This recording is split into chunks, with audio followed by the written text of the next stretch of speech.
नमस्कार दोस्तों, royal geography classes में आपका स्वागत है। मैं विवेकानंद आप लोगों के समक्ष भारत की भूआकृतिक संरचना इंडियन फिजियोग्राफी एंड स्ट्रक्चर लेकर के आया हूँ। परिचय। भारत दुनिया के सबसे पुरानी और सबसे उन्नत सभ्यताओं में से एक है और इसकी एक विशिष्ट संस्कृति है। उत्तर में बर्फ से ढके हिमालय तथा दक्षिण में धूप से सराबोर समुद्र तटीय भाग है। पश्चिम तट अरब सागर से सटे आर्द्र उष्णकटिबंधीय जंगल एवं इसके पूर्व में बंगाल की खाड़ी एवं हरी भरे सुंदर वन है, जबकि पश्चिम में रेगिस्तान है। भारत का अक्षांशीय विस्तार 8 डिग्री 4 मिनट उत्तरी अक्षांश से 37 डिग्री 6 मिनट उत्तरी अक्षांश के बीच है।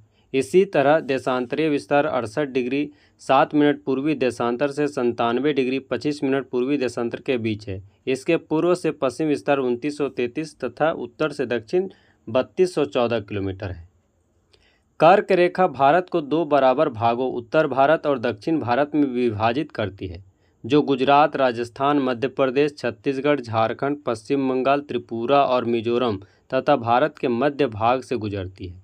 देश के पश्चिम और पूर्व क्षेत्रों के बीच 30 डिग्री देशांतर का अंतराल है के कारण समय में 2 घंटा का अंतर है। 82.5 डिग्री पूर्वी देशांतर भारत का मानक समय स्थापित किया गया है, जो GMT से 5.5 घंटा आगे। यह उत्तर प्रदेश के मिर्ज़ापुर से होकर के गुजरती है।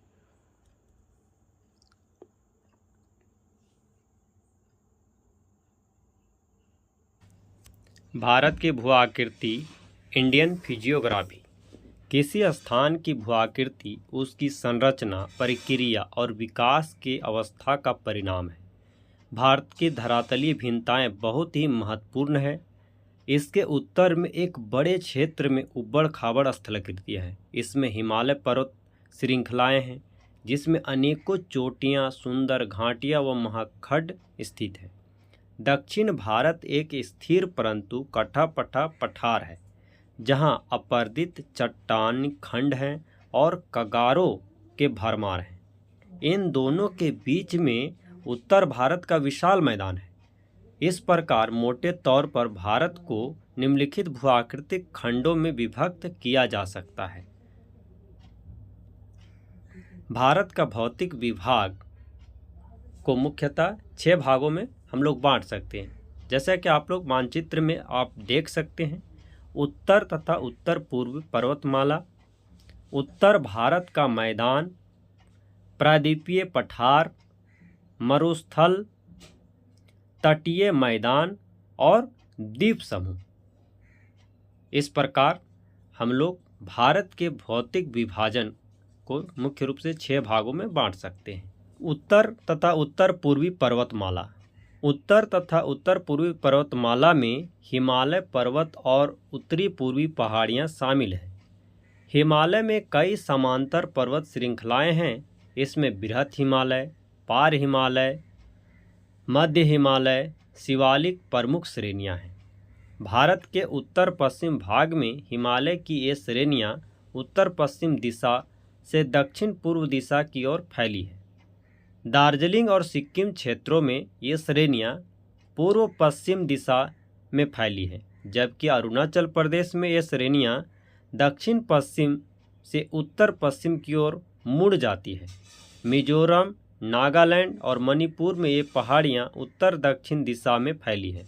बृहत हिमालय श्रृंखला, जिसमें केंद्रीय अक्षीय श्रेणी भी कहा जाता है, इसके पूर्व पश्चिम लंबाई लगभग 2500 किलोमीटर है तथा उत्तर से दक्षिण इसकी चौड़ाई 160 से 400 किलोमीटर है, जैसा कि आप मानचित्र में देख सकते हैं।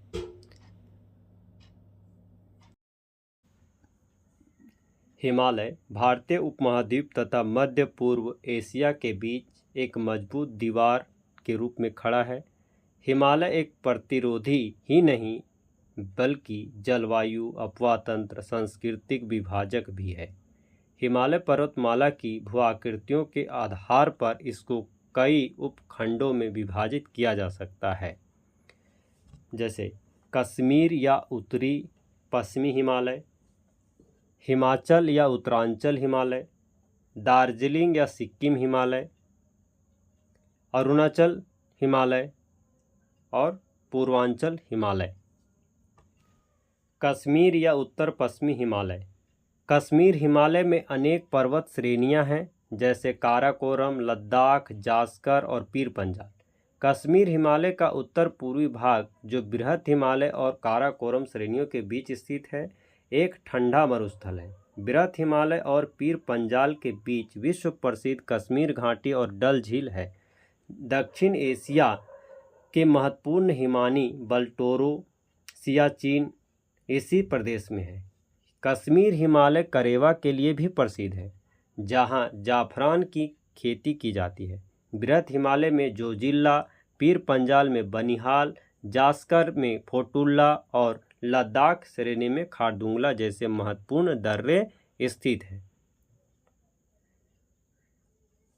महत्वपूर्ण लवण जल की झीलें जैसे डल और बुलर तथा लवण जल की झीलें जैसे पैंगोंग त्सो और सोमु रीर भी इसी क्षेत्र में पाई जाती है।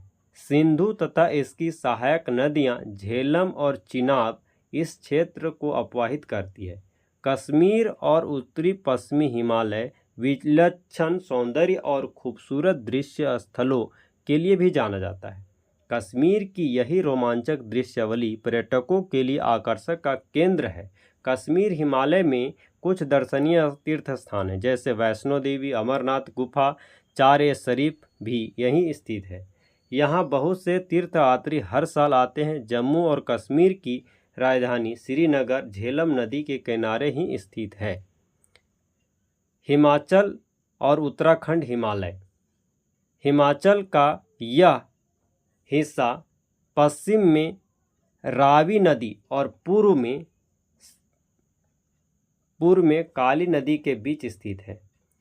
यह भारत की दो मुख्य नदी तंत्रों सिंधु और गंगा द्वारा अपवाहित है। इस प्रदेश के अंदर बहने वाली नदियां रावी, व्यास और सतलज और यमुना और घाघरा है।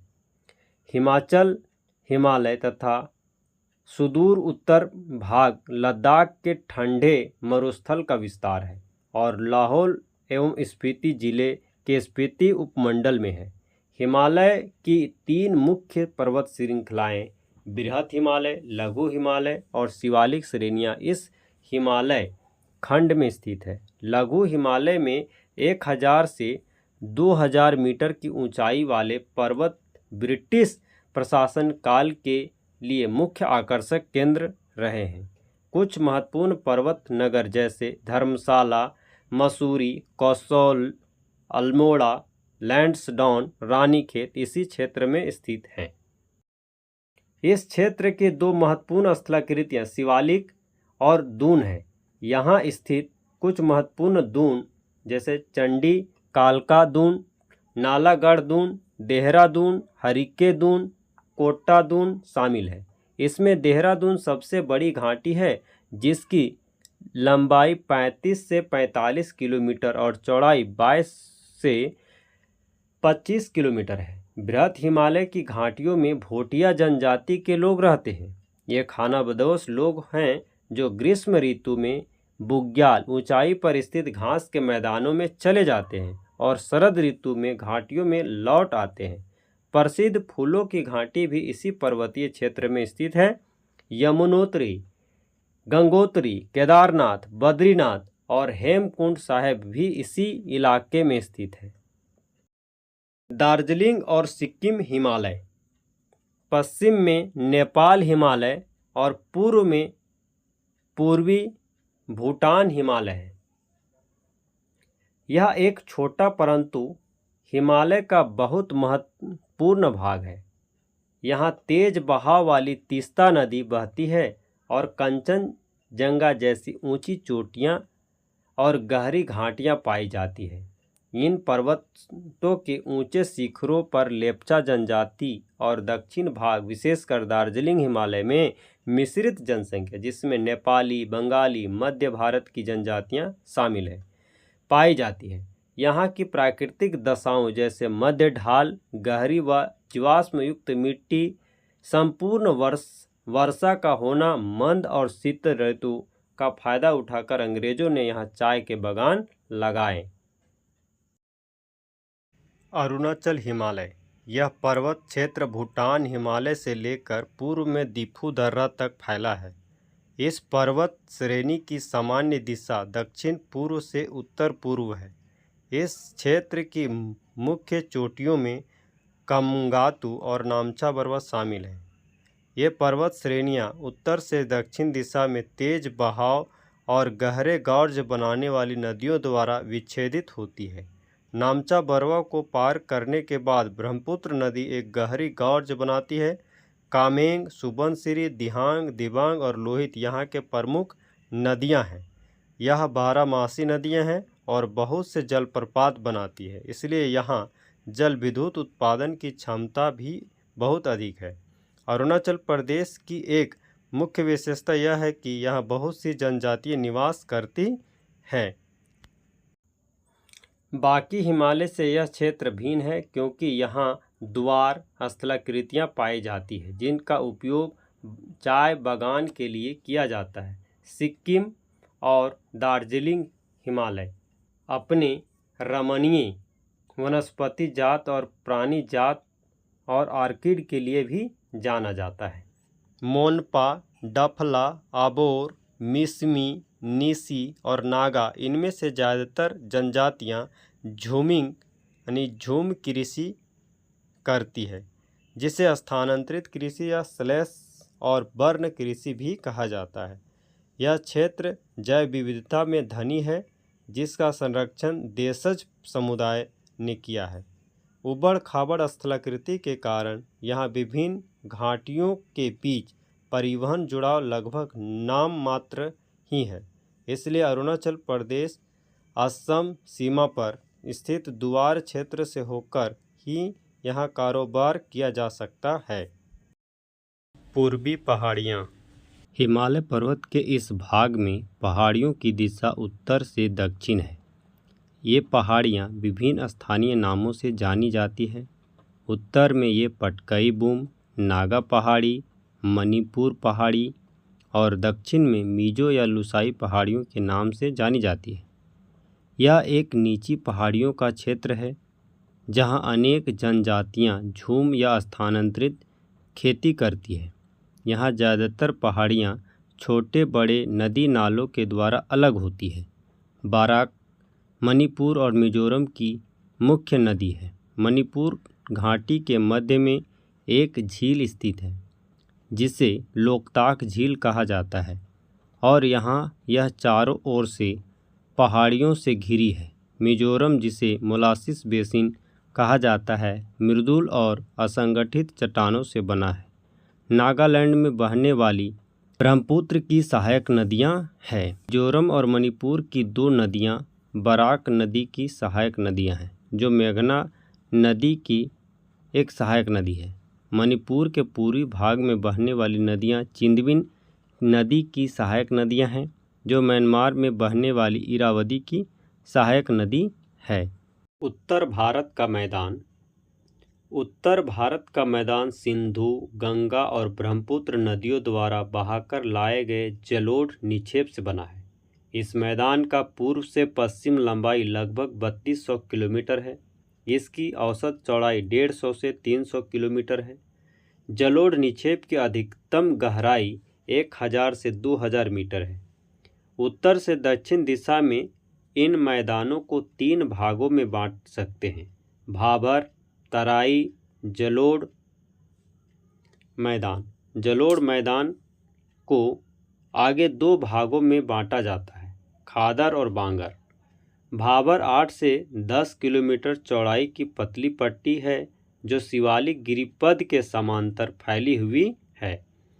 इसके परिणाम स्वरूप हिमालय पर्वत श्रेणियों से बहकर निकलती नदियां यहाँ पर भारी जल भार जैसे बड़े सैल और गोलाश्म जमा कर देती हैं और कभी कभी स्वयं इसमें लुप्त हो जाती है। भाबर के दक्षिण में तराई क्षेत्र है जिसकी चौड़ाई 10 से 20 किलोमीटर है। भाबर क्षेत्र में लुप्त नदियां इस प्रदेश में धरातल पर निकलकर प्रकट होती है क्योंकि इनकी निश्चित वाहिकाएं नहीं होती है। ये क्षेत्र अनूप बन जाते हैं जिसे तराई कहते हैं। यह क्षेत्र प्राकृतिक वनस्पति से ढका रहता है और विभिन्न प्रकार के वन्य प्राणियों का घर है।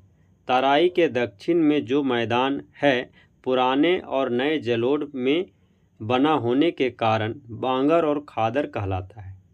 इस मैदान में नदी की प्रौढ़ावस्था में बनने वाली अपर्दन और निक्षेपात्मक स्थलाकृतियाँ जैसे बालू, रोधिका, विसर्प, गोखुर झील और गुम्फित नदियाँ पाई जाती है। ब्रह्मपुत्र नदी घाटी मैदान नदीय द्वीप और बालू रोधिकाओं के उपस्थिति के लिए जाना जाता है। यहाँ ज़्यादातर क्षेत्र समय समय पर बाढ़ आते रहती है और नदियाँ अपना रास्ता बदलकर गुम्फित वाहिका बनाती रहती है। उत्तर भारत के मैदान में बहने वाली नदियाँ अपने मुहाने पर विश्व का सबसे बड़ा डेल्टा सुंदरबन डेल्टा का निर्माण करती है। यहाँ एक सपाट मैदान है जिसकी समुद्र तल से औसत ऊंचाई 50 से 100 मीटर है। हरियाणा और दिल्ली राज्य सिंधु और गंगा नदी तंत्र के बीच जल विभाजक है।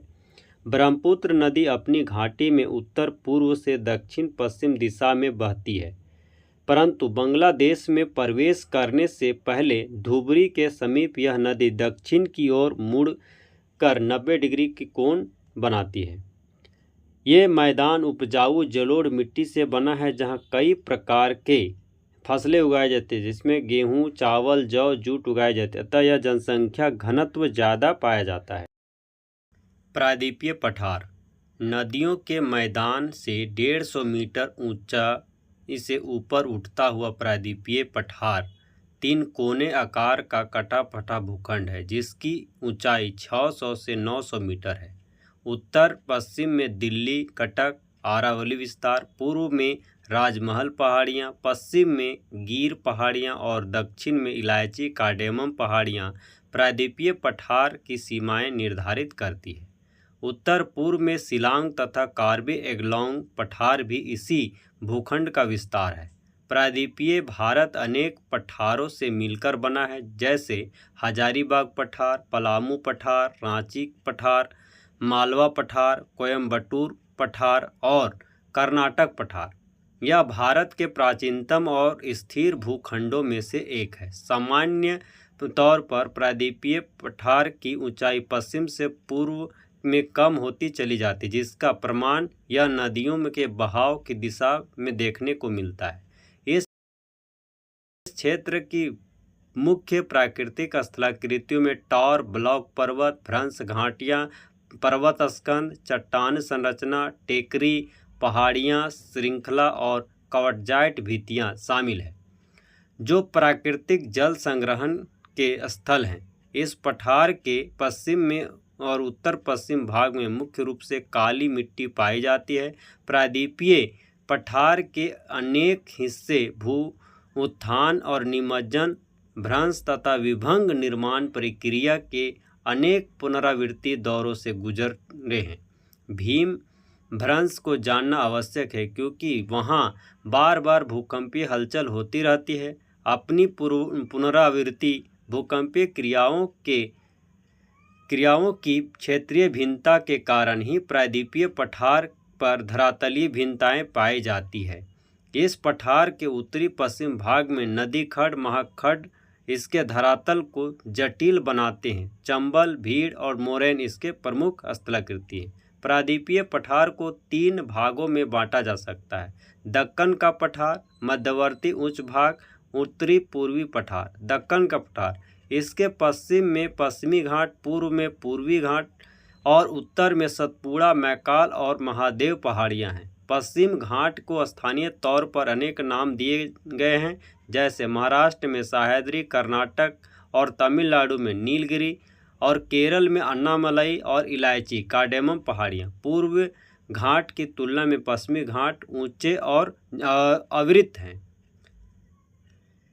इनकी औसत ऊंचाई लगभग 1500 मीटर है, जो कि उत्तर से दक्षिण की तरफ बढ़ती चली जाती है।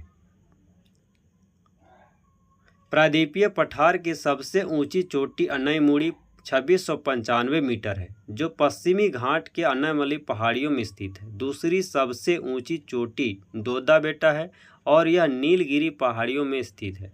ज़्यादातर प्रायद्वीपीय नदियों की उत्पत्ति पश्चिमी घाट से ही हुआ है। पूर्वी घाट विच्छिन्न है, जिसे महानदी गोदावरी और कावेरी नदियों द्वारा काट दिया गया है। यहाँ कुछ मुख्य श्रेणियाँ जावदी पहाड़ी, पालकोंडा श्रेणी, नल्ला मल्ला पहाड़ी और महेंद्रगिरी पहाड़ियाँ हैं। पूर्व और पश्चिमी घाट नीलगिरी पहाड़ियों में आपस में मिलते हैं।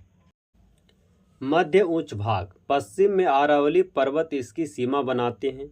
इसके दक्षिण में सतपुड़ा पर्वत उच्छिष्ट पठार की श्रेणी में बना है, जिसकी समुद्र तल से 600 से 900 मीटर है। ये दक्कन पठार की उत्तरी सीमा बनाते हैं। ये अवशिष्ट पर्वतों के उत्कृष्ट उदाहरण हैं, जो काफ़ी हद तक अपरदित हैं और इसकी श्रृंखला टूटी हुई है। प्रायद्वीपीय पठार में इस भाग का विस्तार जैसलमेर तक है, जहाँ यह अनुदैर्ध्य रेत के टिब्बों और चापाकार बरखान रेतीले टिब्बों से ढके हैं। अपने भूगर्भीय इतिहास में यह क्षेत्र कायांतरित प्रक्रियाओं से गुजर चुका है और कायांतरित चट्टानों जैसे संगमरमर, स्लेट और नाइस की उपस्थिति इसका प्रमाण है। मध्य उच्च भूभाग पर पूर्वी विस्तार राजमहल की पहाड़ियों तक है, जिसका दक्षिण में स्थित छोटा नागपुर पठार खनिज भंडार के लिए जाना जाता है। उत्तर पूर्व का पठार वास्तव में प्रायद्वीपीय पठार का ही एक विस्तरित भाग है। यह माना जाता है कि हिमालय की उत्पत्ति के समय इंडियन प्लेट के उत्तर पूर्व दिशा में खिसकने के कारण राजमहल पहाड़ी और मेघालय के पठार के बीच भ्रंश घाटी बनने से यह अलग हो गया। बाद में यह नदी द्वारा जमा किए गए जलोढ़ द्वारा पाट दिया गया और आज मेघालय और कार्बी एंगलोंग पठार इसी कारण से मुख्य प्रायद्वीपीय पठार से अलग थलग हैं। इसमें आवास करने वाली जनजातियों का नाम के आधार पर मेघालय के पठार को 3 भागों में बांटा गया है: गारो पहाड़ियाँ, खासी पहाड़ियाँ, जयंतिया पहाड़ियाँ। असम की कार्बी एंगलोंग पहाड़ियाँ भी इसी का विस्तार है। छोटा नागपुर के पठार की तरह मेघालय के पठार भी कोयला, लोहा, सिलिमेनाइट, चूने के पत्थर और यूरेनियम जैसे खनिज पदार्थों का भंडार है। भारतीय मरुस्थल विशाल भारतीय मरुस्थल अरावली पहाड़ी से उत्तर पूर्व में स्थित है। यह एक उबड़ खाबड़ भूतल है, जिस पर बहुत से अनुदैर्ध्य रेत के टीले और बरखान पाए जाते हैं। यहाँ पर वार्षिक वर्षा 150 मिलीमीटर से कम होती है। परिणाम स्वरूप यह एक शुष्क और वनस्पति रहित क्षेत्र है। इन्हीं स्थलाकृतिक गुणों के कारण इसमें मरुस्थल के नाम से जाना जाता है। यह माना जाता है कि मेसोजोइक काल में यह समुद्र का हिस्सा था। इसकी पुष्टि अकाल में स्थित कास्ट जीवाश्म पार्क में उपलब्ध परमाणु और जैसलमेर के निकट बरहसर के आसपास के समुद्री निक्षेपों से होता है। कास्ट जीवाश्म की आयु लगभग 18 करोड़ वर्ष पूर्व आंकी गई है। यद्यपि इस क्षेत्र में भूगर्भिक चट्टानी संरचना प्रायद्वीपीय पठार के विस्तार है, तथापि अत्यंत शुष्क दशाओं के कारण इनकी धरातलीय आकृति भौतिक अपक्षय और पवन क्रिया द्वारा निर्मित है।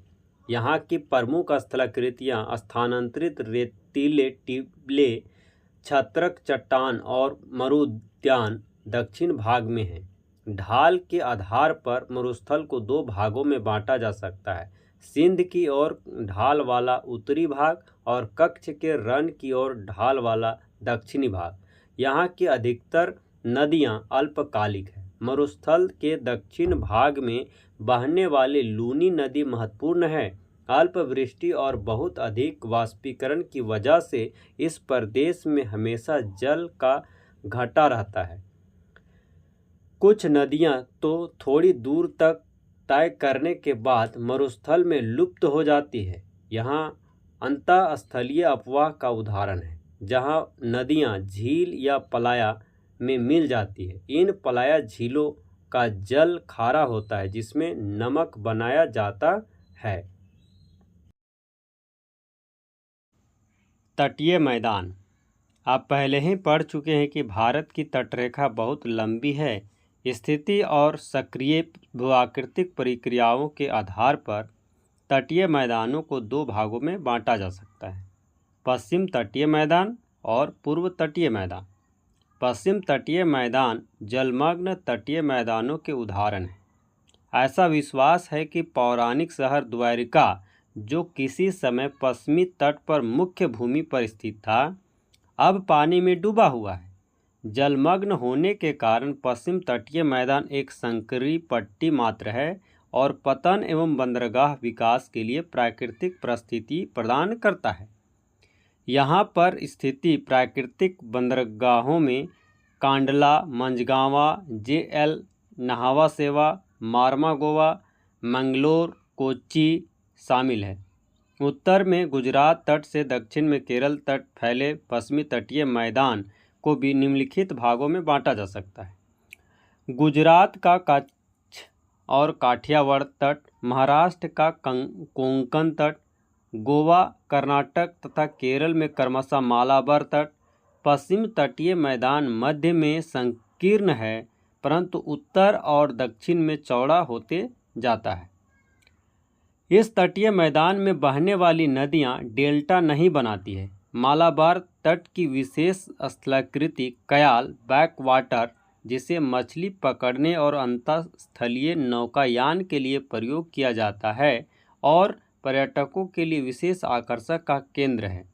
केरल में हर वर्ष प्रसिद्ध नेहरू ट्रॉफी वालमकाली नौका दौड़ का आयोजन पुन्नामदान कयाल में किया जाता है।